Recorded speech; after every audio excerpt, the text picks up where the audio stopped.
Alright, welcome to Master Guitar, where you can learn how to master guitar. Alright, so today let's talk about how to solo. It's kind of an ephemeral thing. How do you teach somebody how to play a guitar solo? The answer, well, I mean, you just show someone, okay, here's a pentatonic scale.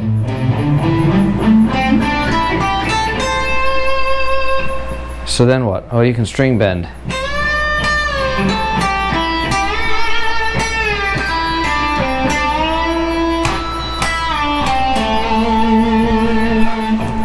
And then there's vibrato, and we'll, so we're going to talk about that a little bit. But this was always like right around, lessons 1 through 4 in the guitar would be, 1 would be learning your major chords, lesson 2 would be learning how to switch from one chord to another, lesson 3 would be your test, and then lesson 4 you would get to learn a song.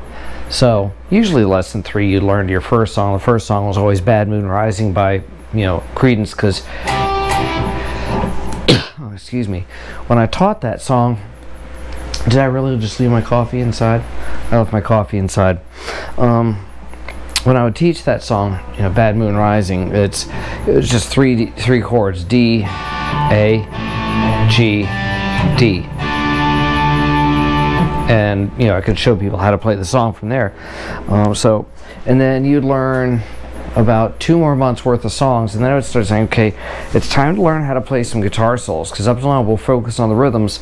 So let's go ahead, and before we get caught into the world of the 90s, since I was teaching this during the 90s, when I was teaching in the 80s, I didn't have to worry about this concept. People were always like, okay, you play guitar, you got to learn how to play a guitar solo. Then I'd start eventually giving them, here's all the things you need to know to win a guitar challenge in a guitar store. Some guy sits down in a store, sits down in an amp near you and starts playing. Guess what? You start playing too. So now it's going to turn into a duel. And everyone always, why do I want to do that? Once you win one, you'll enjoy it. So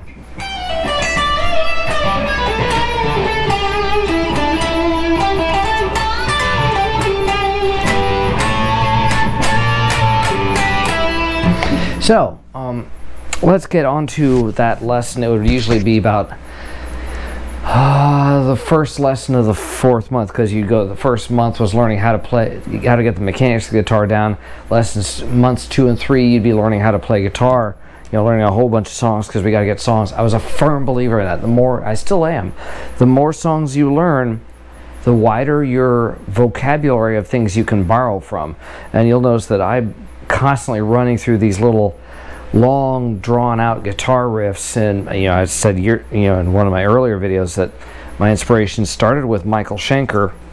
He wasn't the first guitar player I thought was great, but it was more like there was rock guitar players and you heard them all, and you're like, oh, I really like this one guy, he's really great, and that's why I use a Les Paul.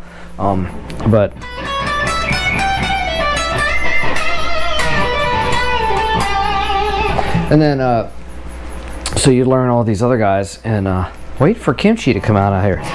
Kimmy! Kimchi's my cat. When I'm out here most nights playing, he's usually out here with me.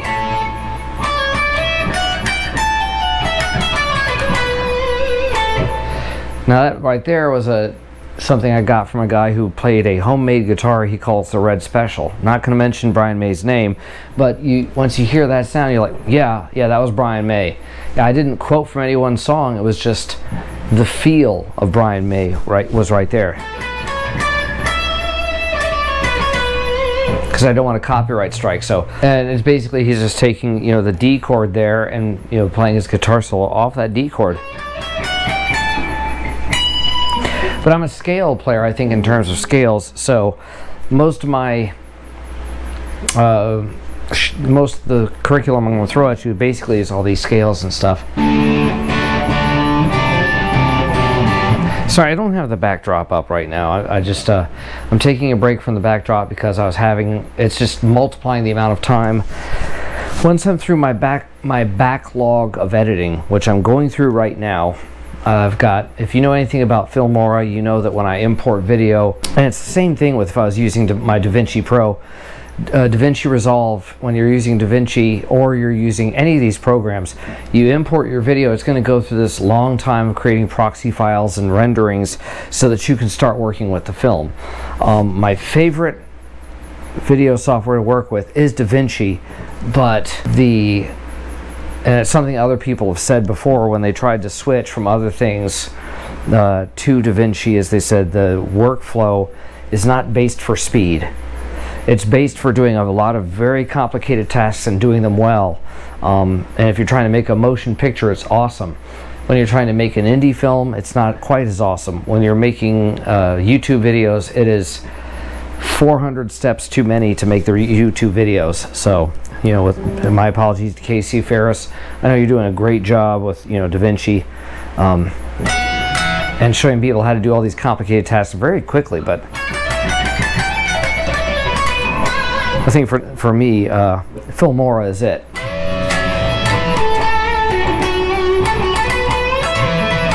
Just the, you know, when you got a lot of video to go through, and I filmed a lot of video last time I was on nights.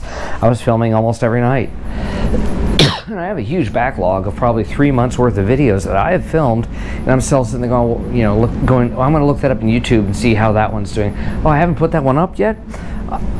Seriously, I've got about 12 videos I still have to edit and put online. So until then, that's why you're not going to see the backdrops. So probably for this entire period I'm on nights, it's just going to be facing junk and clutter and a bad case of hoarders.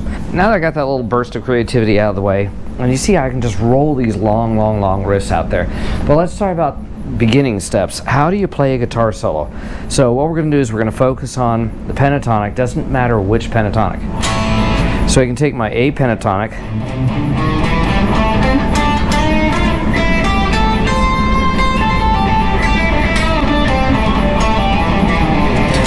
now pentatonic of course is 5 notes. If you're talking about using the passing tone, technically that'd be the hexatonic, and if you're using both passing tones, which I frequently do, it'd be a septatonic tone.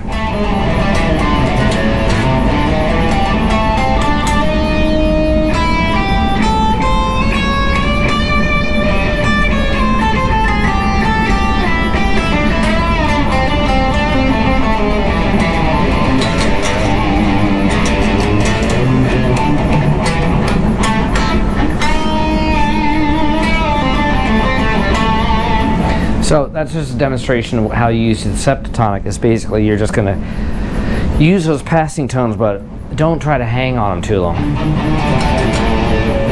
So I get this.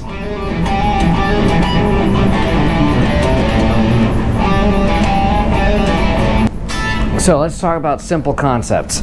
So what I like to describe a guitar solo is up, down, all around. So the concept is what goes up must come down.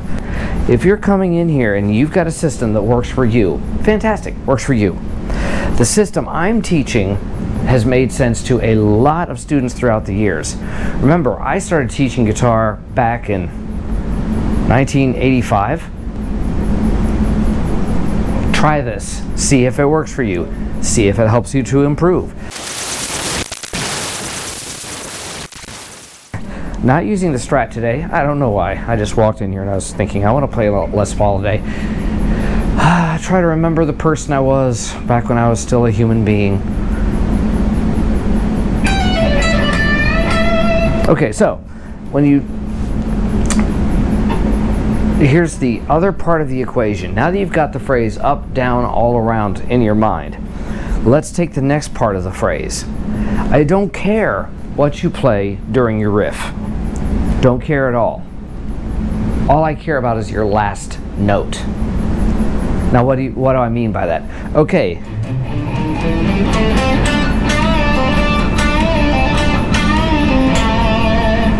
What's that last note? Tonic. I'm back on the A of the A pentatonic scale. Answered. Now if I end on a different note, question.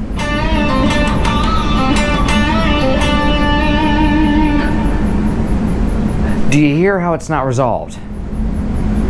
So a guitar solo is kind of like a dialogue. For all you David Gilmour fans, this is it. I just opened it all up to you.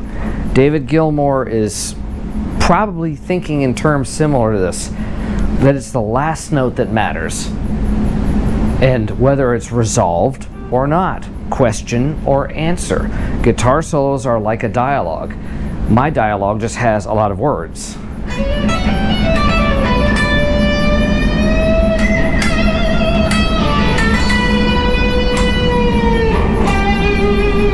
Question.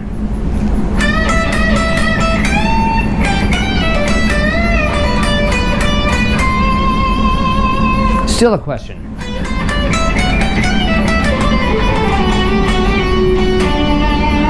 Still a question.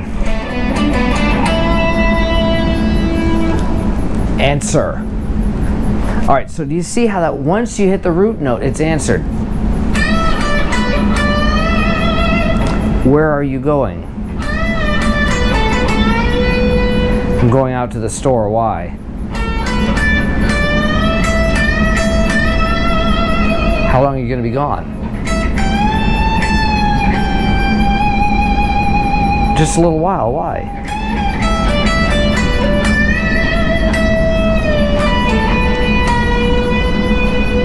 See, it's a conversation. So the longer I hit the... That's an answer. Question. Question. Answer. Question. Question. Question. Question. Question. Resolution. It's answered. Guitar solos are like dialogues. So this is where you put into action. You're going to go up, you're going to go down, you're going to go all around, question and answer. Write that on a 3x5 card, stick it in your personal practice space, like right here on my tiny little custom amp. By the way, it's a great little amp. I was kind of surprised. I played it, I was like, wow, this thing's kind of okay.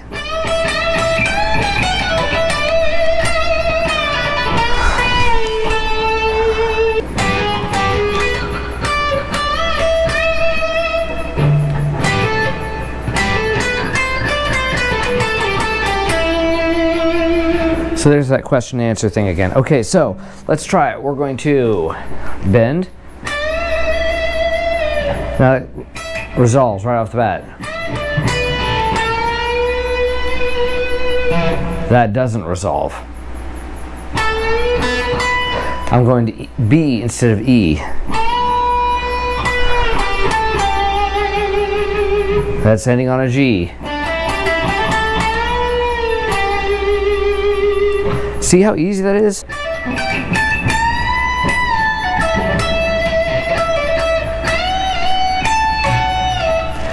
And so spend some time learning how not to resolve, and that's all you're doing this week, is you're just going to experiment with not ending on. So this note this week is forbidden to resolve on.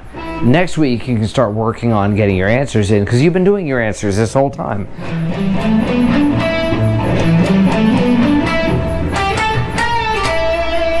Hear how that, done.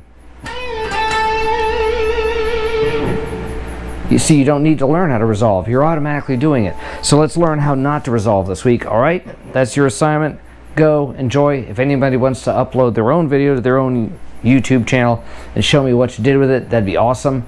So remember, this is it for today. Remember, hit like, subscribe, comment. Helps YouTube and the algorithms to find us, the search engines to find us, and maybe Gibson or Fender can find me, or somebody, and I can start getting a sponsorship and a lot more gear.